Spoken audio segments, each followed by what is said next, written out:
கிறிஸ்துவின் கிறிஸ்தவம், இது வாழ்வின் வழி. Christianity of Christ. This is the way of life.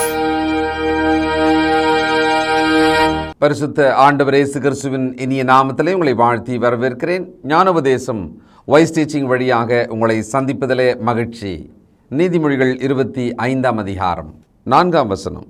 வெள்ளி நின்று களிம்பை நீக்கிவிடு, அப்பொழுது தட்டானால் நல்ல உடைமை பிறக்கும். வெள்ளி அக்காலத்தில் மிக முக்கியமான உலோகமாகவும் உயர்ந்த மதிப்புள்ளதாகவும் வெள்ளி இருந்திருக்கிறது. இன்றைக்கும் வெள்ளிக்கான மதிப்பு உண்டு, தங்கம் அளவுக்கு இல்லை என்று தான் நாம் நினைக்கிறோம். ஆனால் வெள்ளியோட மதிப்பு ஆனது கூடிக்கொண்டே போகிறது. சொல்கிறாங்க, தங்கத்தில் முதலீடு செய்வதை விட வெள்ளியில் செய்வது நஷ்டம் வராதுன்னுவாங்க. இந்த வெள்ளியை பற்றி சொல்லும்போது அதில் அசுத்தங்கள் நீக்கப்படுவது ஒரு முக்கியமான ஒரு வேலை. வெள்ளியிலிருந்து கசடுகள், அந்த அழுக்குகள், களிம்பு, அதை நீக்கிவிடு. அப்பொழுது நல்ல பொருட்களை, அணிகலன்களை, நுணுக்கமான அணிகலன்களை தட்டானால் செய்ய முடியும். நீதிமொழிகள் 17:3. வெள்ளியை குகையும் பொன்னை புடமும் சோதிக்கும், இருதயங்களை சோதிக்கிறவரோ கர்த்தர். வெள்ளியை உருக்கி அதை உலைகளத்தில் போட்டு அதன் கசடுகளை எல்லாம் நீக்கி கண்ணாடி போல பளிச்சென்று முகம் பார்க்கிற அளவுக்கு அது சுத்தமாக வேண்டுமா. அதனால் வெள்ளிக்கு குகை அப்படின்னா அந்த நெருப்பெல்லாம் போட்டு அதில் உருக்கி எடுப்பாங்க இல்லையா, அதுக்கு குகை அப்படின்னு பேர். அந்த சுத்திகரிப்பு வெள்ளிக்கு ரொம்ப அவசியம் தேவை. மண்ணிலிருந்து எடுக்கப்படுறதுனால அதுக்கான சுத்திகரிப்பு பல கட்டங்களாக செய்ய வேண்டிய அவசியம் இருக்கிறது. இப்போ அந்த வெள்ளி நின்று களிம்பை நீக்கிவிடு அப்படின்னா என்ன அர்த்தம்? எதுக்காக இந்த ஒரு உதாரணத்தை ஞானி கொண்டு வந்தார்னு பார்த்தோம்னா, அந்த 25ஆம் அதிகாரம் கீழே நம்ம பார்த்தா நமக்கு புரியும். பாருங்க, 5ஆம் வசனம். ராஜாவின் முன் நின்று துஷ்டரை நீக்கிவிடு, அப்பொழுது அவனுடைய சிங்காசனம் நீதியினால் நிலை நிற்கும். வெள்ளி நின்று அழுக்கை நீக்கிவிடு, ராஜாவின் முன் நின்று துஷ்டரை நீக்கிவிடு. இதுக்கு தான் இந்த உதாரணத்தை கொண்டு வந்தார். அப்போ நன்மைகளுக்கு நடுவில் ஒரு தீமை இருக்கக்கூடாது. நல்லவர்களுக்கு நடுவில் ஒரு கெட்டவன் இருப்பானானால், துன்மார்க்கன் இருப்பானானால் அவன் காரியத்தை கெடுத்து விடுவான். அவன் தன்னால் ஆன மட்டும் அங்கே பிரச்சனையை உருவாக்கி விடுவான். அப்போது அசுத்தத்தை நீக்கணும். இது ஒரு பிரின்சிபல். இதை நம்ம ஞாபகம் வச்சுக்கணும். அசுத்தத்தோடு கலந்துருக்கலாம் அப்படின்னு நினைக்கக்கூடாது. அப்போது அது தரம் குறைந்ததாக மாறிடும். அசுத்தம் ரொம்ப இருக்கிற ஒன்றுன்னா அது குவாலிட்டி கிடையாது. அதை இன்னும் சுத்திகரித்து தான், அந்த சுத்திகரிப்போட அளவின்படி தான் அதுக்கான மதிப்பு அதிகம். அதுபோல் மனுஷராகிய நம்முடைய வாழ்க்கையில் கூட நம்முடைய இருதயம் சுத்தமாக இருக்கிறதை தேவன் விரும்புகிறார். அது அசுத்தம் கலந்ததாக இருக்கும் பொழுது தேவன் அதை விரும்ப மாட்டார். நீதிமொழிகள் 14:34. நீதி ஜனத்தை உயர்த்தும், பாவமோ எந்த ஜனத்துக்கும் இகழ்ச்சி. ஒரு சமூகத்துக்கு நடுவில் பாவம் இருக்குமானால், பாவம் வளருமானால் அது ஒட்டுமொத்த சமூகத்தையுமே பாதிக்கும். இன்றைக்கு உலகம் முழுவதும் துன்மார்க்கராக, தீமை செய்வோராக இருக்கும் மனிதர்கள் ஒவ்வொரு சமூகத்துக்கு நடுவில் இருக்காங்க. அவர்கள் வளரும்போது அந்த சமூகம் வேதனைப்படும். நமக்கு அண்டை நாட்டுகளில் சுற்றி பார்த்தோம்னா அப்படி எதேச்சாதிகாரம் கொண்டவர்களாக தங்கள் தேசத்துக்கு விரோதமாக எழும்பி தாங்களே புரட்சி செய்வதாக, தங்களுக்கென்று தனி உரிமை நாடுவதாக, அந்த மாதிரி தான் பண்ணிக்கிட்டே இருப்பாங்க. பாகிஸ்தானில் கூட நம்ம கேள்விப்பட்டோம். சமீபத்தில் நம்ம பாகிஸ்தான் காஷ்மீர் போர் நடந்த பொழுது உள்நாட்டில் இருக்கிற ஒரு குழு பலுச்சிஸ்தான் அப்படின்ற தங்களுடைய பகுதியை, பாகிஸ்தானின் ஒரு பெருநிலப்பகுதியை தங்களுக்கு தனி நாடாக வேண்டும் என்று சொல்லி கோரிக்கை விடுக்கிறாங்க. பல வருஷமாக ஃபைட் பண்ணிகிட்டே இருக்காங்க. தங்கள் சொந்த ஜனங்களை அவர்கள் அடிப்பாங்க, சுற்றுவாங்க. பாருங்கள், ஒரு தீமையான எண்ணம் கொண்டவர்கள் நல்ல மக்களுக்கு நடுவில் இருந்தாலும் கூட அவர்களால் ஒரு பாதிப்பு, தொந்தரவு, மன சஞ்சலம், நஷ்டம் எல்லாம் ஏற்பட்டுக்கிட்டே இருக்கும். அது மாதிரி ஒரு தனி மனிதராகிய நமக்குள்ள கூட நல்ல குணமெல்லாம் இருக்கிறது, இருந்தாலும் அந்த கெட்ட குணம் ஒன்று இருக்குப்பா அவனுக்கு, அது அவனுக்கு எடுத்துடுது அப்படின்னு சொல்லுவாங்க இல்லையா. அதில் நாம் கவனமாக இருக்கணும். வெள்ளியை நின்று களிம்பை நீக்கிவிடு. அப்படி நீக்குவதற்கு அதுக்கு குகையிலே போடப்படணும். பல மடங்கு சுத்திகரிப்பு நிலைகளை அது கடக்கணும். அத்தனை சுத்திகரிப்பு வேலையை அதில் செய்யணும். 27ஆம் அதிகாரம் 15-16. அடைமழை நாளில் ஓயாத ஒழுக்கும் சண்டைக்காரியான ஸ்திரீயும் சரி. அவளை அடக்க பார்க்கிறவன் காற்றை அடக்கி தன் வலது கையினாலே எண்ணெயை பிடிக்க பார்க்கிறான். காற்றை அடக்க முடியுமானா முடியாது. எண்ணெயை கையில் பிடிச்சி வைக்க முடியுமானா முடியாது. அதுபோல் ஒரு நல்ல குடும்பமாக வளர்ச்சி அடைய வேண்டிய அந்த குடும்பத்துக்குள்ளே, சமாதானமும் சுகமும் இருக்க வேண்டிய அந்த குடும்பத்துக்குள்ளே ஒரு ஸ்திரீ, அந்த குடும்பத்தின் அந்த மனைவி, தாய் என்பவர்கள் சண்டைக்காரியாக இருப்பார்களானால் வெள்ளியில் இருக்கிற களிம்பு மாதிரி அதை நீக்கணும். அப்படின்னா அவர்களை சரி செய்து கொள்ள வேண்டும். ஒரு சுத்திகரிப்பு ஒரு குடும்பத்துக்குள்ளே தேவைப்படுகிறது. எப்படி ராஜாவினுடைய அரண்மனையில் ராஜாவுக்கு முன்னால் துஷ்டரை நீக்கிவிடு, அப்போ தான் அங்கே நீதி நிலைநாட்டப்படும், நியாயமான ஆட்சி இருக்கும். அதுபோல் சில அசுத்தங்களை, நமக்கு தீமை விளைவிக்கக்கூடிய சில குணாதிசயங்களை நம்மிலிருந்து நீக்க வேண்டும். அப்போ குடும்பத்துக்குள்ளே சண்டைக்காரியாக இருக்கிற ஒருவர் தன்னை சமாதானம் பண்ணுகிறவராக மாற்றிக்கொள்ள வேண்டும். நீதிமொழிகள் 22:10. பரியாசக்காரனை துரத்திவிடு, அப்பொழுது வாது நீங்கும், விரோதமும் அவமானமும் ஒழியும். வெள்ளி நின்று களிம்பை நீக்கிவிடு. அது மாதிரி இன்னொரு விஷயம் என்ன சொல்கிறாருன்னா, பரியாசக்காரனை துரத்திடு. எல்லாருக்கும் நடுவில் ஒரு பரியாசக்காரன் இருப்பானால் அவனால் அங்கே சண்டை வரும், வாக்குவாதம் வரும், அவன் ஏதாவது ஒரு சொல்லி விட்டுருவான், அது மன கஷ்டங்களை உண்டாக்கிடும், சிலருக்குள்ளே பிரிவினையை உண்டாக்கிடும். பரியாசக்காரனை துரத்தி விடு, அப்பொழுது வாது நீங்கும், விரோதமும் அவமானமும் ஒழியும். அப்போ இவனால் விரோதம், அவமானம், சண்டை, வாக்குவாதம் எல்லாம் வந்துடும் இல்லையா? அப்போது ஒரு சுத்திகரிப்பு செய்யப்பட வேண்டும்.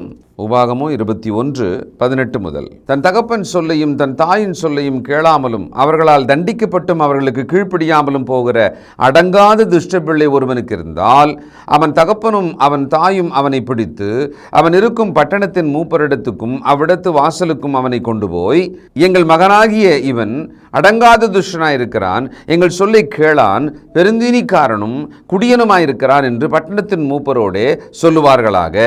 அப்பொழுது அவன் சாகும்படி அந்த பட்டணத்து மனிதர் எல்லாரும் அவன் மேல் கல்லெறிய கடவர்கள். அப்படியே தீமை உன் நடுவிலிருந்து விலக்கி போட வேண்டும். இஸ்ரவேலர் எல்லாரும் அதை கேட்டு பயப்படுவார்கள். பாருங்க, ரொம்ப ஆச்சரியமா இருக்கு, அதிர்ச்சியாகவும் இருக்கு. தன் தாய் தகப்பனுக்கு கீழ்ப்படியாத ஒரு மகன் அல்லது ஒரு மகள் இருப்பார்களானால் அவர்களை எவ்வளவு திருத்தியும் எவ்வளவு சீர் செய்தும் சீர் ஆகவே இல்லைன்ற ஒரு பட்சத்தில் ஒரு எக்ஸ்ட்ரீமான ஒரு இடத்துக்கு அந்த பெற்றார் போயிடுறாங்க. ஏன்னா இவனுடைய போக்கு அந்த அளவுக்கு இருக்கிறது, இந்த பிள்ளையோட போக்கு அந்த அளவுக்கு உச்சமாக இருக்கிறது. அப்போ சொல்கிறாரு, கல்லெறிந்து கொல்லுங்கள். ஏன்னா இந்த தீமை அந்த சமூகத்துக்குள் இருக்குமானால் பலரை கெடுத்து, பல பிள்ளைகளை கெடுத்து நாசமாக்கிவிடும். இன்றைக்கும் இளைய சமுதாயத்துக்கு நடுவில், சிறார் நடுவில் ஒரு கெட்ட புத்தியுள்ள ஒருவன் தன் நண்பர்களையெல்லாம் கெடுத்துடுவான். துன்மார்க்கமான இருதயமுள்ள ஒருவன் தன் உடன் சகோதர சகோதரிகளையெல்லாம் கெடுத்துருவான். அந்த மாதிரி இருக்க தான் செய்யுது. சமீபத்தில் ஒரு தீர்ப்பு வந்தது. பொள்ளாச்சியில் நடந்த பலவிதமான பலாத்காரமும் பாலியல் ரீதியான குற்றங்களுக்கு எதிராக வாழ்நாள் தண்டனை என்று சொல்லி 9 பேருக்கு, அதில் சிலர் நண்பர்கள், கூட்டாளிகள், பங்காளிகள், அவளெல்லாம் எப்படி இணைஞ்சாங்க? பாவம் செய்வதற்கு இணைஞ்சாங்க. ஒருவன் அதை தொடங்கி இருப்பான், சிலர் சேர்ந்து இருப்பாங்க, சேர்ந்து வளர்த்துருப்பாங்க. எவ்வளோ தூரத்துக்கு அவங்களுடைய வாழ்க்கையை மொத்தமாக கல்லறையில் மூடினது மாதிரி ஆயிடுச்சு பார்த்தீங்களா? அப்போது ஒரு சுத்திகரிப்பு நம்முடைய வாழ்க்கையில், நம்முடைய சொந்த மனதுக்குள்ளே இருக்கிற குணாதிசயங்களில் அசுத்த குணம் நீங்க வேண்டும். மனிதர் நடுவில் இருப்பார்களானால் துன்மார்க்கராக இருக்கிற ஒருவரை அவர் திருந்தணும். அப்படி இல்லையா அவரை நீக்கணும். சங்கீதம் 144:11 முதல். மாயையை பேசும் வாயும் கள்ளத்தனமான வலதுகையும் உடைய அந்நிய புத்திரரின் கைக்கு என்னை விலக்கி தப்புவியும். மாயை பேசும் வாய், பேசுறது ஒன்றும் உண்மையே கிடையாது, எல்லாமே ஒரு மாய்மாலமானது, பொய்யானது, மாய தோற்றம் கொடுக்கிறது போல இல்லாததையே பேசுவது, அது ஒரு வாயாக இருக்குமானால் அந்த நபரை நாம் விலக்க வேண்டும். அவருக்கு புத்தி சொல்லலாம், அவர் சரியாயிட்டார்னு பிரச்சனை இல்லை. அப்படி இல்லாத பட்சத்தில் அவரை விட்டு நாம் விலகணும், அல்லது அவர் நம்மை விட்டு விலக்கி வைக்கப்பட வேண்டும். அடுத்தது கள்ளத்தனமான வலதுகை. என்னதான் சொல்லி வச்சாலும், எவ்வளவு கண்காணிப்பில் இருந்தாலும் அவர்கள் கை திருட்டு வேலையை செய்து, கள்ளத்தனமான வேலையை செஞ்சிடும். அது எல்லாருக்கும் அவமானத்தை கொண்டு வந்துடும், எல்லாருக்கும் பிரச்சனையை கொண்டு வந்துடும். அவர்களை விலக்கணுன்றார். தேவனுடைய பிள்ளைகளுக்கு நடுவில் இருக்குமானால் என்ன செய்வது? நாம் அவர்களை மன்னிக்கணும், பொறுத்து கொள்ளணும், அவர்களை சீர்திருத்தணும், அவர்களுக்கு புத்தி சொல்லணும். இந்த உலகத்திலே அப்படி இருக்குமானால் அப்படிப்பட்டவர்களை விட்டு நாம் விலகி இருப்பது, நம் ஆத்துமாவை நாம் ரட்சித்துக் கொள்வதற்கு நமக்கு அந்த கவனம் தேவைப்படுது. 1 கொரிந்தியர் 5ஆம் அதிகாரம் 1 முதல் 13 வசனங்கள். இங்கே ஒரு பிரச்சனை, அந்த பிரச்சனையை பற்றி தான் இந்த வசன பகுதியில் அப்போஸ்தலனாகிய பவுல் எடுத்து பேசுகிறார். அதில் குறிப்பாக என்ன சொல்கிறார்னா, புறஜாதிகள் நடுவிலும் சொல்லப்படாத ஒரு குற்றத்தை ஒரு மகன் செய்கிறான். அந்த குடும்பம் அதை கவனிக்கிறது, சபைக்கு அது தெரியும். அந்த சபையார் அவன் மீது ஒழுங்கு நடவடிக்கை எடுக்கலை.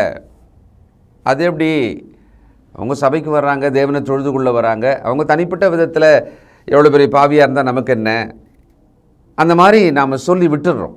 அதனால்தான் 2 மனைவி உடையவர்கள் சபையில் அழகாக வந்து தொழுகை செய்து விட்டு போயிட்டே இருப்பாங்க. தங்கள் மனைவிக்கு துரோகம் செய்தவர்கள் சபையில் வந்து போயிட்டே இருப்பாங்க. வியாபாரத்திலே திருட்டும் கொள்ளையும் செய்பவர்களைப் போல இருப்பார்கள், ஆனால் சபைக்கு வந்து போயிட்டே இருப்பாங்க. இவர்கள் சமுதாயத்தில் நற்சாட்சி இழக்கிறார்கள். சபையிலும் இவர்கள் இடரல் உண்டாக்குவார்கள், உண்டாக்காமல் இருக்கவே மாட்டாங்க. அவர்களால் இடரல் உண்டாகும். அப்போ இப்படிப்பட்டவர்களை நாம் கவனித்து பார்க்கணும். அவர்களை தேவனுடைய சித்தத்துக்கு தான் விட்டுறணும், ஆனால் அவர்களை விலக்கி வைக்கணும். அவர்களோடு சேர்ந்து நாம் கலந்து ஒத்து போக முடியாது. இந்த விஷயத்தில் ஒரு தைரியம் தேவைப்படுகிறது விசுவாசிகளுக்கு. ஏன்னா சொல்கிறார் பாருங்க 2ஆம் வசனம், இப்படிப்பட்ட காரியங்களை செய்தவனை நீங்கள் உங்களை விட்டு நீக்காமலும் துக்கப்படாமலும் இருமாப்படைந்திருக்கிறீர்கள். அப்போ இப்படிப்பட்டவர்களை, இடரல் உண்டாக்குபவர்களை, பாவத்தில் துணிகரத்துக்குள்ளே இருப்பவர்களை நீக்காமல் விலக்காமல் வைத்து வைப்போமானால் நாம் துணிகரக்காரராக பார்க்கப்படுகிறோம், இருமாப்பானவர்களாக நாம் பார்க்கப்படுகிறோம். 6 முதல், நீங்கள் மேன்மை பாராட்டுகிறது நல்லதல்ல, கொஞ்சம் புளித்தமா பிசைந்தமா முழுவதையும் புளிப்பாக்கும் என்று அறியீர்களா? ஆகையால் நீங்கள் புளிப்பில்லாதவர்களாய் இருக்கிறபடியே புதிதாய் பிசைந்த மாவாய் இருக்கும்படிக்கு பழைய புளித்த மாவை புறம்பே கழித்து போடுங்கள். ஏனெனில் நம்முடைய பஸ்காவாகிய கிறிஸ்து நமக்காக பலியிடப்பட்டிருக்கிறாரே. புளித்த மாவை கழித்து போடுங்கள்.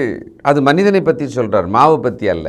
அங்கே வெள்ளியை நின்று களிம்பை நீக்கிவிடு, அது வெள்ளியின் உதாரணம், ஆனால் மனிதரை பற்றி சொன்ன விஷயம்தான். ஆக நாமோ எவைகளை தூக்கி எறிய வேண்டும், எவைகளை ஒதுக்கி வைக்க வேண்டும், எவைகளை நம் மத்தியிலிருந்து நீக்க வேண்டும். அது தனிப்பட்ட நமக்குள் இருக்கிற தீய குணமாக இருக்கலாம், நம் மத்தியில் இருக்கிற ஒரு தீய மனிதனாக இருக்கலாம். நெடுகாலம் மனம் திரும்பாமலேயே அதே துன்மார்க்க உலையிலேயே ஒருவன் இருப்பானால் அவனை ஒதுக்கி வைக்க வேண்டும். இது நாம் சிந்திக்க வேண்டியது.